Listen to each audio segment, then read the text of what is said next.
Assalamualaikum warahmatullahi wabarakatuh. Kembali lagi dengan saya Ahmad Bustanul Arifin. Pada kesempatan kali ini saya akan menginformasikan bagian kedua dari video yang sebelumnya sudah saya buatkan kepada Bapak Ibu semua, yaitu pembuktian bahwasanya edaran dari Kemenpan RB memang benar adanya. Dan di sini saya akan bahas kupas tuntas kepada Bapak Ibu semua. Tapi di sini saya akan membahas tentang yang pertama, Bapak Ibu. Jadi ketika menimbang, jadi dasar untuk surat tersebut apa? Nah, di sini saya akan bahas kepada Bapak Ibu semua. Karena kalau kita jadikan satu video full maka panjang sekali Bapak Ibu. Dan di sini saya rela demi Bapak Ibu semua malam-malam memberikan sebuah informasi. Semoga informasi ini bisa diterima oleh Bapak Ibu semua. Sebelum kita ke informasi, alangkah baiknya Bapak Ibu bisa like, comment, share, dan subscribe channel saya. Kemudian Bapak Ibu juga bisa join grup Telegram saya di @stdbaichanel. Atau Bapak Ibu juga bisa follow TikTok dan Instagram saya di @abarifin_. Kali ini Abai Channel telah memiliki sebuah website yang Bapak Ibu bisa kunjungi nantinya di www.abaichanel.com. Atau seandainya Bapak Ibu jika ingin berkontribusi pulsa pada Abai Channel ini, cek saja di kolom deskripsi. Nomornya akan saya cantumkan di sana. Nah, langsung saja kita simak informasinya berikut ini. Seperti yang saya sebutkan di video sebelum-sebelumnya Bapak Ibu, bahwasannya untuk kesempatan kali ini reformulasi akan saya bagi menjadi beberapa bagian video.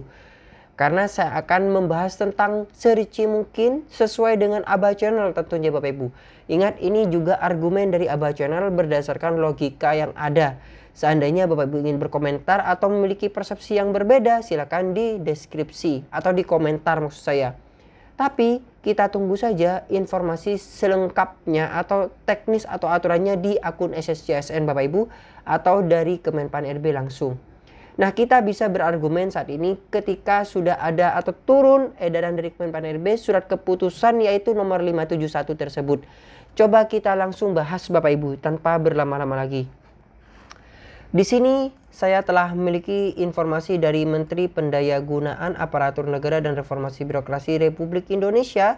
Perihal adalah keputusan Menteri Pendayagunaan Aparatur Negara dan Reformasi Birokrasi Republik Indonesia dengan nomor 571 tahun 2023. Dan ini sudah dibuktikan oleh saya memang benar adanya surat ini, bukan bohong, meskipun tanda tangannya bukan elektronik.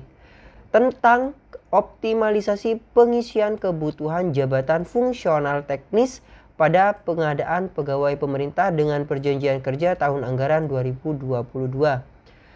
Dengan rahmat Tuhan Yang Maha Esa, Menteri Pendayagunaan Aparatur Negara dan Reformasi Birokrasi Republik Indonesia menimbang. Nah, jadi keputusan ini menimbang dari beberapa poin yang ada di sini.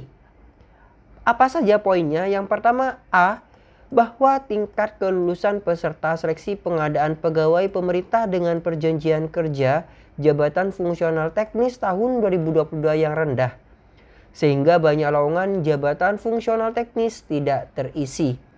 Jadi Bapak Ibu, poin A ini yang menjadi dasar utama adanya reformulasi ini dan juga diminta oleh Bapak Ibu semua dan diperjuangkan oleh PTTI. Lengkap sudah Bapak Ibu. Jadi memang PTT ini berusaha memberikan sebuah yang terbaik. Sekali lagi seperti video sebelumnya saya sampaikan bahwasannya setiap kebijakan tidak akan bisa mengakomodir keinginan dari semua belah pihak. Tidak akan bisa. Karena pasti ada kebijakan yang akan membuat Bapak Ibu mungkin kecewa. Tapi Bapak Ibu perlu diperhatikan, dari kebijakan ini memang berkeadilan kalau menurut saya pribadi Bapak Ibu. Tapi tidak tahu menurut Bapak Ibu semua. Nah, kita bahas lagi. Pada poin B, bahwa setelah dilakukan evaluasi terhadap hasil seleksi, perlu diberikan penghargaan atas pengabdian bagi peserta yang berstatus XTHK2 dan pegawai non-ASN dengan tetap menjamin kualitas pegawai pemerintah dengan perjanjian kerja. Nah, pada poin kedua menimbangnya yaitu di sini Bapak Ibu bahwasannya pada poin pertama kan sudah jelas adanya yang gugur massal dan tidak terisi kekosongan. Sehingga poin kedua ini bersifat keadilannya, di mana di sini bahwasannya Bapak Ibu memberikan sebuah penghargaan kepada XTHK2 dan pegawai non ASN yang ada di dalamnya. Ada yang bertanya, Mas, pegawai XTHK2 itu yang seperti apa? Apakah saya mengabdi lama kemudian masuk XTHK2? Tidak seperti itu Bapak Ibu. XTHK2 di sini yaitu mulai angkatan kalau tidak salah 2005 kemarin, tapi masuk database 2005 atau 2004 Bapak Ibu yang sudah masuk database. Jadi pendataan akhir itu 2024 dan selanjutnya itu sudah tidak ada. XTHK2 ini sisa dari K1 ya. Nah, jadi sisa dari K1 itu namanya XTHK2. Sedangkan dari 2005 sampai saat ini itu namanya tenaga non ASN-nya. Jadi seperti itu. Sehingga XTHK2 ini mengabdi sudah lama. Akan tapi yang mengabdi lama belum tentu juga masuk pada kategori XTHK2. Kenapa? Karena mungkin Bapak Ibu tidak masuk di dalam database, tidak diusulkan oleh pemerintah daerah masing-masing. Itu bisa jadi. Sehingga Bapak Ibu, misalnya Bapak Ibu tidak memiliki kartu keanggotaan XTHK2, maka Bapak Ibu bukan menjadi peserta XTHK2. Masing-masing daerah sudah pernah merilis daftar nama waktu itu Bapak Ibu.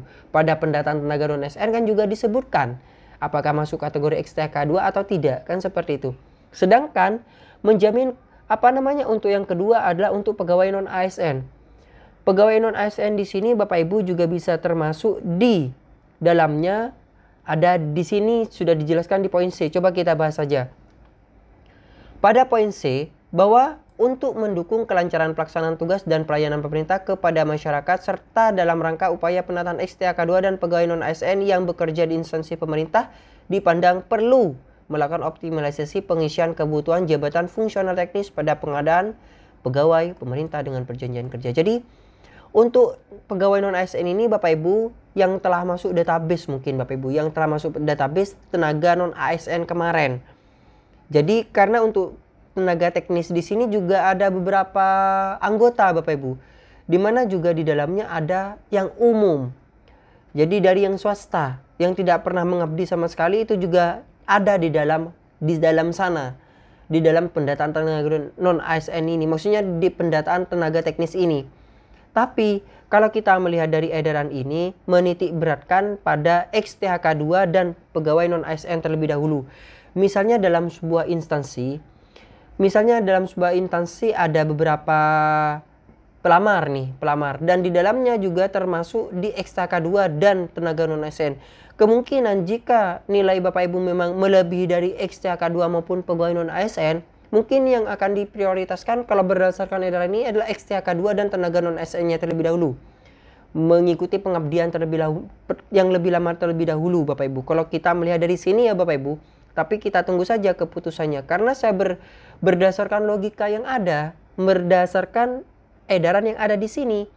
Di situ kan sudah disebutkan bahwasanya berkeadilan. Nah seperti itu. Kemudian D, bahwa berdasarkan pertimbangan sebagaimana dimaksud pada huruf A sampai dengan C, perlu menetapkan kebijakan optimalisasi pengisian kebutuhan jabatan fungsional teknis pada pengadaan pemerintah dengan perjanjian kerja tahun anggaran 2022 dengan keputusan Menteri Pendayagunaan Aparatur Negara dan Reformasi Birokrasi.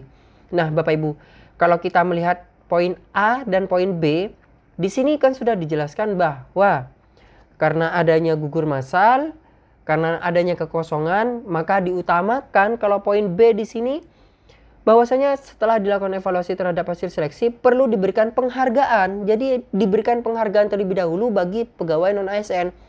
Otomatis ketika dalam satu instansi Bapak Ibu lamar itu, meskipun Bapak Ibu sudah lolos dari segi peringkat, kemungkinan afirmasi didahulukan, diutamakan juga Bapak Ibu.